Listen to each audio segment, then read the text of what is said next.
Agenda সেটাতে রেখেছি এই ঢাকা ৮-এ অনেকগুলা রাজনৈতিক হত্যাকাণ্ড হয়েছে এবং বিশেষত শহীদ ওসমান হাদিকে হত্যা শিকার হতে হয়েছে। আমরা ইনশাল্লাহ ঢাকা ৮-এ একটি নিরাপদ নগরী গড়ব, যাতে হলো আর কোনো ওসমান হাদি ভাইকে আমাদের হারাতে না হয় বা কোনো রাজনৈতিক হত্যাকাণ্ডের কেউ শিকার না হতে হয়, কোনো নারী বাহিরে গিয়ে হ্যারাসমেন্ট বা নির্যাতনের শিকার না হতে হয়। সেই জন্য আমরা প্রথম এজেন্ডাতেই পার্লামেন্ট সেশনে যদি আমরা যাই, আমরা সরকারে গেলে এবং আমি পার্লামেন্টারিয়ান মেম্বার হলে প্রথম এজেন্ডাতে আমরা শহীদ ওসমান হাদি ভাইয়ের এবং যতগুলো রাজনৈতিক হত্যাকাণ্ড হয়েছে সেগুলোর ইনশাল্লাহ আমরা বিচার করব। ২ নম্বর বিষয় হলো এখানে ঢাকা ৮-এ অনেক ব্যবসায়ীরা ভাইরা রয়েছে, ক্ষুদ্র মাঝারি হকার্স বড় ব্যবসায়ী সবাই আছেন। আমরা ব্যবসায়ী বাইরে নিরাপদে ব্যবসা করার জন্য আমরা দখল মুক্ত, চাঁদা মুক্ত, সন্ত্রাস মুক্ত আমরা একটা ব্যবসায়ী নগরী করব, যেটা হলো ব্যবসায়ীদের নগরী হবে।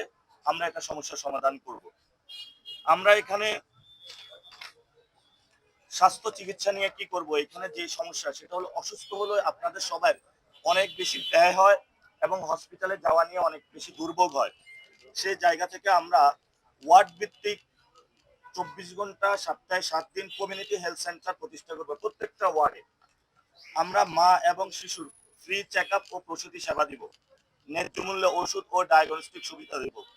বয়স্ক ও প্রতিবন্ধী যারা রয়েছে তাদের জন্য বিশেষ স্বাস্থ্য ব্যবস্থা ব্যবহার সহায়তার জন্য আমরা অনলাইন চালু করব এবং তাদের সহায়তা দিব। আপনারা জানেন যে ঢাকা ৮ কিন্তু একটা শিক্ষা নগরী, এখানে অনেকগুলো সমস্যা রয়েছে।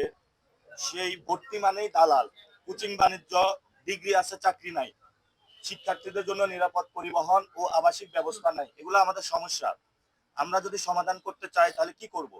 স্কুল কলেজে ভর্তি বাণিজ্য ও দালালি আমরা বন্ধ করব, সরকারি শিক্ষা প্রতিষ্ঠানের মান উন্নয়ন করব, কোচিং নির্ভরতা কমাতে বিকল্প শিক্ষা সহায়তা নিয়ে আসবো আমরা, ছাত্রছাত্রীদের জন্য নিরাপদ পরিবহন, আবাসন ও ক্যাম্পাস সুবিধা দিব আমরা, যুবক যুবতীদের জন্য স্কিল ডেভেলপমেন্ট ও চাকরির প্রশিক্ষণ কেন্দ্র আমরা